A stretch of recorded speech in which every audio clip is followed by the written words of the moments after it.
O alpinista, ele foi subir uma montanha muito alta. E ele planejou descer antes do anoitecer.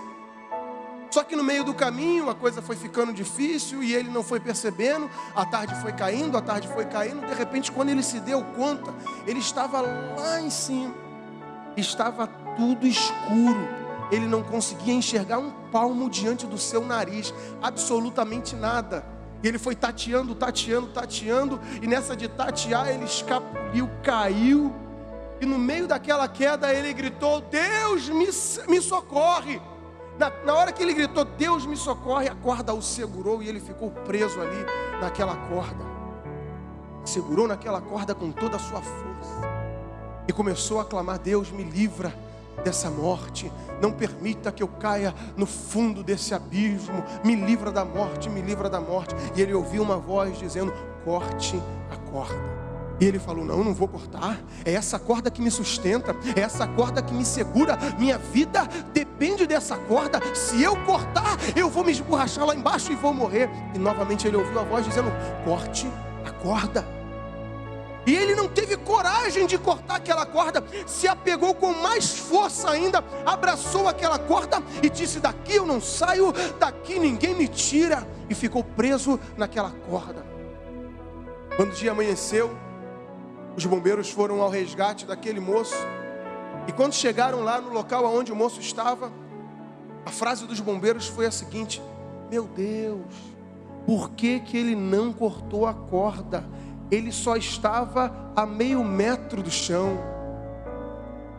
Estava tudo escuro, ele não conseguiu perceber que ele já tinha chegado no chão.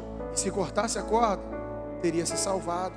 Sabe, muitos de nós não experimentamos os milagres de Deus na nossa vida, porque a nossa razão, a nossa intelectualidade, a nossa forma de crer, de pensar, é contrária ao plano de Deus, ao projeto de Deus.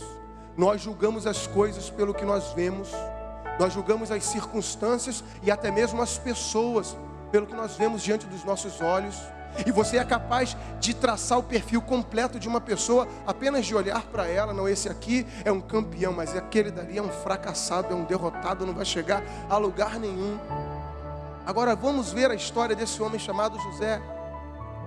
Ao olhar para ele, homem que foi vendido pelos seus irmãos, traído, sentiu a força da inveja, experimentou a pior de todas as sensações que um homem pode experimentar. Sua própria família o abandonou e o vendeu e o quiseram matar. Aquele homem foi lançado num poço vazio e sem água no meio do deserto. E poço vazio no meio do deserto serve, sabe para quê? Para jogar lixo. Ele foi jogado ali, no meio de toda aquela sujeira, no meio de toda aquela podridão, sem ter para onde ir, sem ter como reagir. Quem sabe assim é a tua vida hoje. Você não sabe como vai sair desta situação. Ao olhar para aquele moço largado naquele poço, muitos diriam: tua vida acabou, aqui é o final da tua história. Você não vai experimentar nada além do que isso. Sabe, o terceiro maior inimigo da nossa fé é o tempo. O tempo passa. O tempo, ele é capaz de transformar conceitos. O tempo é capaz de transformar opiniões. O tempo é capaz de transformar caráter. E muitos se perdem no meio do tempo.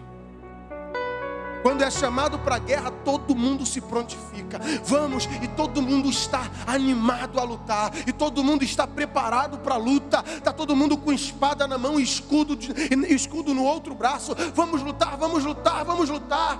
Todos os homens se prontificam. Nós vamos para a guerra. Aí o tempo começa a passar e você vê: um desiste aqui, o outro desiste ali. A história começa a se complicar e você começa a questionar: será que é verdade? Será que é projeto de Deus? Será que é plano de Deus? Será?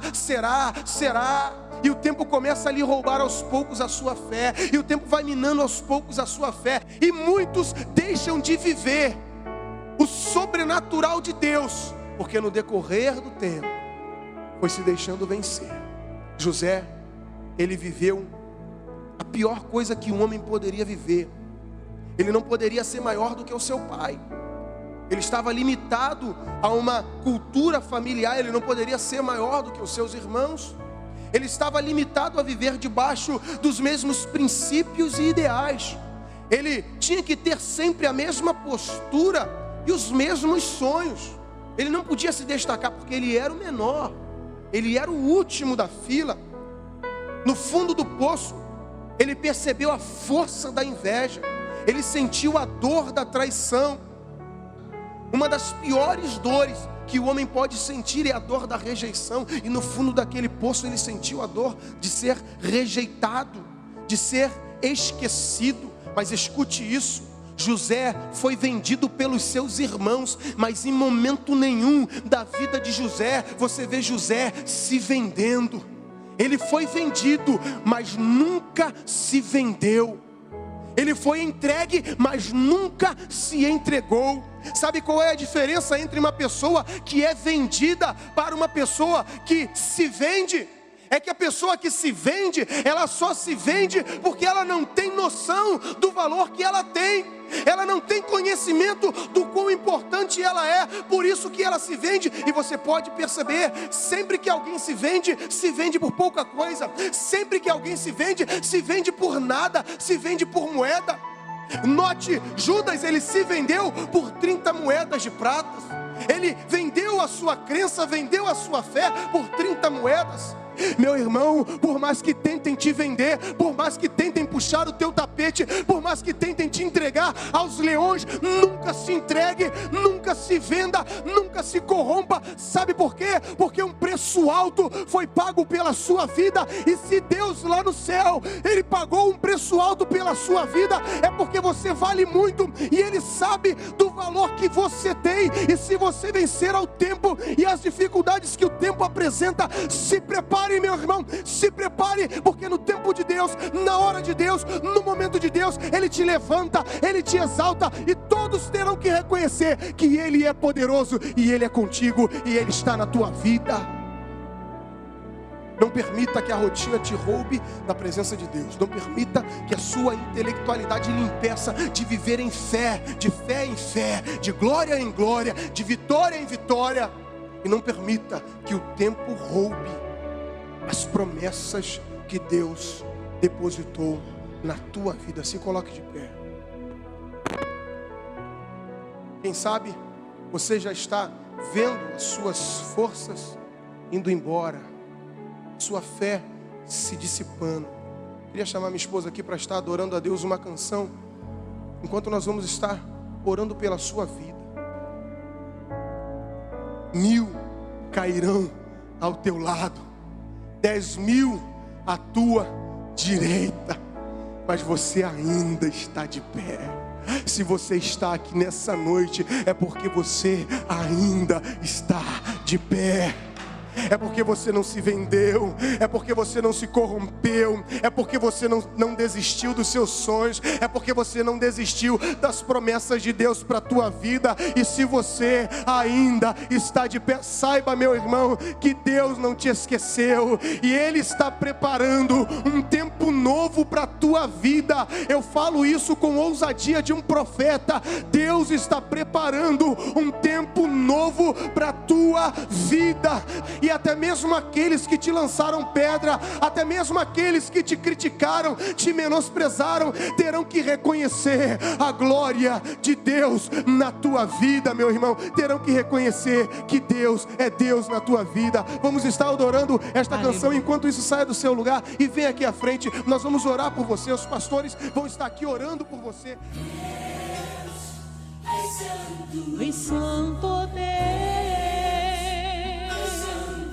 engrandeço e exalto ao teu nome.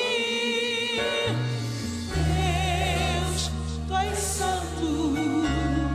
Deus, tu és santo. Engrandeço e exalto ao teu nome.